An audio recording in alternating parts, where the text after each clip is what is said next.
Ассаляму-алейкум. Бүгінгі тақырып Алланы іздеген жүрек. Ата-анасының махаббатына бөленіп, Алланы танып өскен адам ішкі тірегі мықты болып өседі. Ол қалай? Сіз өзіңізді қолдайтын, сізді түсінетін, әрқашан демеу беретін адамдар бар екенін, және де ең ұлы жаратушы Аллах Тағала сізді әрқашан қорғайтынын, қолдайтынын, адамдар бере алмайтын махаббатты, сенімді, қолдауды, қорғауды тек Алла береді деген нық сенім бұл сіздің ішкі тірегіңіз. Және де бұндай бала, осындай ішкі тірегі мықты, иманы мықты болып өскен бала қандай ситуация болса да одан шығу жолдарын біледі және де соған қарай амал етеді. Бірақ өкінішке орай біз барлығымыз балалық шағымызда бұндай болып өскен жоқпыз. Біздің ата-анамыз қиын қыстау кезеңдерде өмір сүрген себебінен, біздің ата-әжелеріміз қиын қыстау кезеңдерді басынан өткерген себепте біз көбінесе біздің қоғамда барлық бала жеңімпаз сценариймен өспеген. Жеңімпаз сценарийі деген жаңағы алдағыда айтып кеткенімдей ішкі тірегі мықты. Яғни қандай ситуация болмасын, сол проблемадан шығамын деген сеніммен өсетін бала. Көпшілік жағдайда қоғамда ата-анасының махаббатын, жылуын толыққанда алмаған балалар өте көп. Сол себепті де қоғамда көптеген проблемалар болады. Өйткені адамдар ересек болса да, әлі күнге дейін өздерін бала сияқты ұстайтын сәттер көп кездеседі. Ол қалай? Мысалы, сіз өзге адаммен келіспей қалсаңыз, конфликтке түссеңіз, ол адаммен коммуникация құруға қиналасыз. Яғни ол адаммен тіл табысуға, оның да шартын орындап, өзіңіздің де шартыңызды орындатуға сіз қиналасыз. Өйткені коммуникация құра алмайсыз. Адаммен сөйлескен кезде мәміле болмағандықтан сіз бала сияқты ренжіп қалатын сәттер өте көп болады. Бұндай жағдайда бала есейгеннің өзінде әрқашан оған адамдардың көңіл бөлгенін, махаббат, жылулық, қолдау сыйлағанын күтіп жүреді. Былай қарасаң ересек адам, бірақ қылықтары кішкентай бала сияқты, яғни детская позициямен өмір сүреді.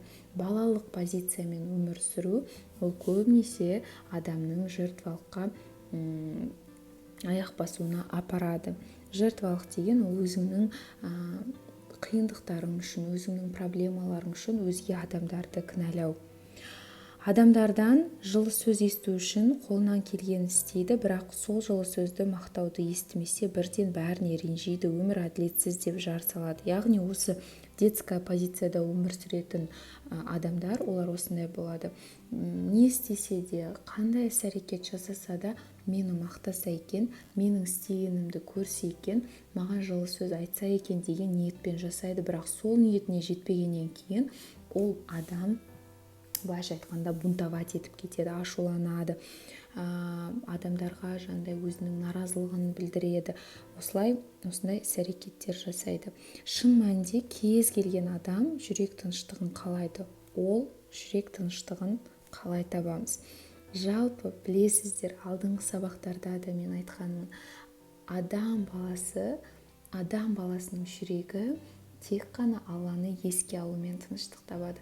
Қыздар, сіздер сол бір керемет жаттығулардың, яғни Алланы еске алумен жүрегіңіз тыныштық тапқан кезде бұл ең ләззаттың шыңы деп айтар едім. Енді қараңыздар, тағы да өз-өзін таппай, Алланы іздеп жүрген, бірақ Алланы таппай жүрген жүрек ол қандай болады? Ол көбінесе күйеуге шықсам бақытты боламын, қалаған затымды алсам бақытты боламын, армандаған жеріме барсам, мақсатыма жетсем бақыттымын деген сияқты ойларда болады. Тіпті көбінесе қыздарда мынандай нәрсе кездесетінін байқадым. Егер мен осы адамға күйеуге шықсам, мен бақытты боламын.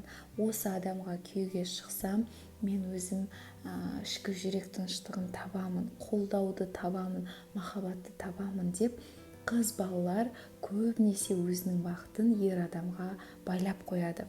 Бірақ қыздар шын мәнінде ешбір адам сіздің жүрегіңізге тыныштықты бере алмайды. Ешбір адам сіздің жүрегіңізге сіз қалағандай қалағаныңызды бере алмайды. Шын мәнінде ол жүрек тыныштығын тек қана Аллах тағала береді. Енді бұл проблеманың түп тамырына үңілсек, неге қыздар солай ойлайды? Өйткені балалық шағында әкесінен жеткілікті түрде махаббат көрмегеннен кейін көп қыздар күйеуге шықсам бақытты болам деген сияқты установкамен өмір сүреді. Бұл нәрсе тәуелді қарым-қатынасқа алып келеді. То есть орысша айтқан кезде созависимые отношения.